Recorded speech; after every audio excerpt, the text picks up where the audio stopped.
ท่านผู้ชมและพร้อมเดียวกันนั้นสหายกี้แก้วไข่คำพิทูลกรรมการกรมการเมืองศูนย์กลางภาคหัวหน้ากองเลขากองประชุมใหญ่ผู้แทนทั่วประเทศครั้งที่ 12 ของพรรคประชาชนปฏิวัติลาวก็ได้แถลงข่าวผลสำเร็จของกองประชุมใหญ่ในครั้งนี้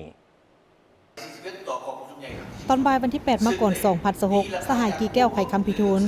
กรรมการกรมการเมืองศูนย์กลางภาคหัวหน้ากองเลขากองประชุมใหญ่ผู้แทนทั่วประเทศครั้งที่ 12 ของพรรคประชาชนปฏิวัติลาวได้แถลงข่าวต่อสื่อมวลชนเกี่ยวกับผลสำเร็จของกองประชุมภายหลังที่ดำเนินมาเป็นเวลา 3 วันโดยมีผู้แทนทั้งหมด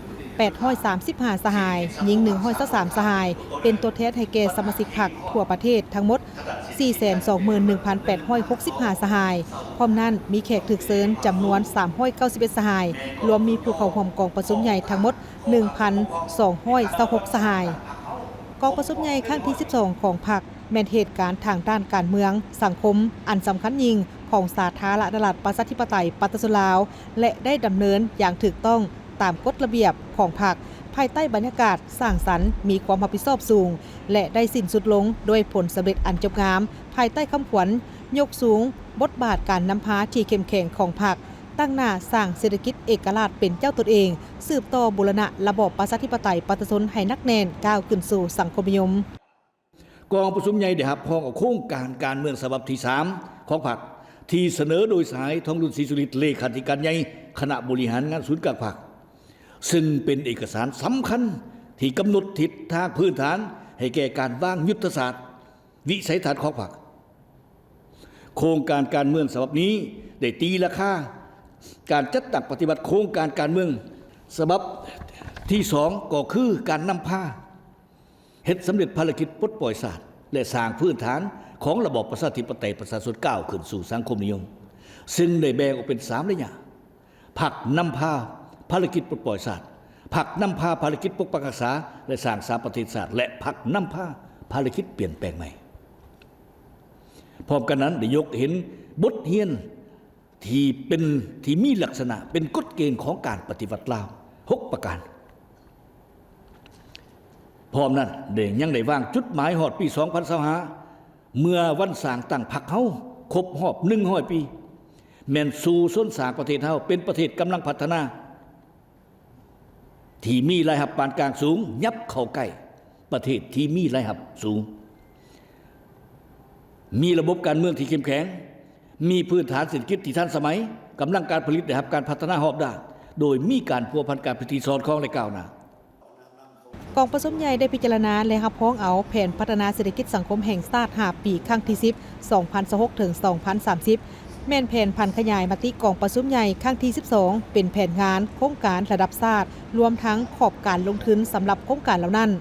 ในนั้นได้กำหนดออกเป็น6เป้าหมายใหญ่เพื่อสืบต่อปฏิบัติแผนพัฒนาเศรษฐกิจสังคมให้ขยายตัวอย่างต่อเนื่องกองประชุมใหญ่ได้พิจารณาและรับพ้องเอากฎระเบียบพรรคสมัยที่ 12 เพื่อให้สอดคล้องห้องหับกับการจัดตั้งปฏิบัติแนวทางการเมืองของพรรคสุขยู่เวียกงานก่อสร้างพรรคเฮ็ดให้พรรคมีความปลอดใสเข้มแข็งนักแน่นมีความสามารถเพียงพอในการนำพาภารกิจปกปักรักษาและพัฒนาประเทศชาติในระยะใหม่ก้าวขึ้นสู่สังคมนิยมอย่างนักแน่นกองประชุมใหญ่ได้พิจารณาและรับพ้องเอาบทสำรวจการนำพารวมของคณะบริหารงานศูนย์กลางพรรคสมัยที่ 11 ซึ่งได้ตีราคาสูงต่อกับความปากบั่นพยายามอันตั้งหน้าและความเป็นเจ้าการประดิษฐ์สร้างในการเสริมขยายมูลเสื้อและบทเรียนอันประเสริฐของพรรคในการเพิ่มทวีความสามัคคีเป็นเอกภาพอยู่ภายในพรรคยกสูงความรับผิดชอบต่อหน้าที่การเมืองดำเนินการปรับปรุงดัดแปลงกลไกการนำพาซี่น้ำของศูนย์กลางพรรคและคณะพรรคแต่ละคันปลุกระดมทั่วพรรคและทั่วปวงชนเข้าร่วมการจัดตั้งปฏิบัติแนวทางการเมืองของพรรคให้มีผลสำเร็จกองประชุมใหญ่ของพวกเขาครั้งนี้ยังได้เป็นเอกสารเลือกตั้งเอาคณะบริหารงานศูนย์กลางพรรคสมัยที่ 12 ซึ่งประกอบด้วยกรรมการสมบูรณ์73 สหายและกรรมการสำรอง15 สหายเพื่อเป็นแกนสารนำพาทั่วปวงพรรคทั่วรัฐทั่วกำลังประกอบวุฒิและพวกชนเราทักษะจัดตั้งปฏิบัติมติกองประชุมใหญ่ครั้งที่ 12 ของพรรคให้ปรากฏผลเป็นจริงสร้างบาทก้าวบุกทะลุในการสร้างการหันเปลี่ยนที่แข็งแรงในการพัฒนาและพาประเทศชาติก้าวขึ้นอย่างนักแน่นต่อไปในกองประชุมครบคณะครั้งปฐมฤกษ์ของคณะบริหารงานศูนย์กลางพรรคสมัยที่ 12 ยังได้เป็นเอกภาพสูง เลือกตั้งคณะกรรมการกรมการเมืองศูนย์กลางพรรคจำนวน13สายเลือกเอากรรมการคณะเลขาธิการศูนย์กลางพรรคจำนวน11สายกองประชุมได้เป็นเอกภาพอย่างสูงเลือกเอาสหายทองรุ่นศรีสุริกเป็นเลขาธิการใหญ่คณะบริหารงานศูนย์กลางพรรคพร้อมกันนั้นก็ได้เลือกตั้งเอาสายพลเอกวิไลหลาคำฟ้องเป็นผู้ประจำการคณะเลขาธิการศูนย์กลางพรรคกองประชุมยังได้เลือกตั้งประธานบรรดาห้องประธานคณะกวดกาศูนย์กลางพรรคประกอบด้วย6สายโดยแม่นสายวันไซพอกสวรรค์เป็นประธาน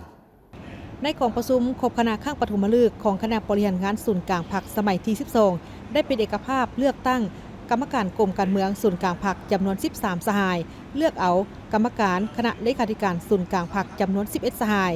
กองประชุมได้เป็นเอกภาพอย่างสูงเลือกเอาสหายทองลุ้นศรีสุริตเป็นเลขาธิการใหญ่คณะบริหารงานศูนย์กลางพรรคพร้อมนั้นได้เลือกเอาสหายวิไลหลาคำฟ้องเป็นผู้ประจำการคณะเลขาธิการศูนย์กลางพรรคกองประชุมได้เลือกประธานบรรดาของประธานคณะกวดกาศูนย์กลางพรรคประกอบด้วย6สหายโดยแม่นสหายวันไซพ้องสวรรค์เป็นประธานกองประชุมได้เรียกร้องมายังคณะพรรคทุกขั้นสมาชิกพรรคทุกสหายจงเชิดชูความเป็นแบบอย่างน้ำหน้าในทุกด้านนำพามหาชนปฏิบัติมติของกองประชุมใหญ่ข้างที่12ให้ปรากฏผลเป็นจริง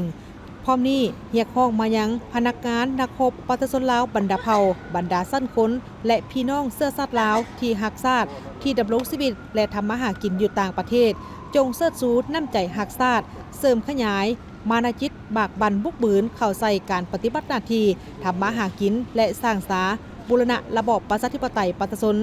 ก้าวเดินสู่จุดหมายสังคมนิยมอย่างนักแน่นเสียงไงบ่ครับเสียง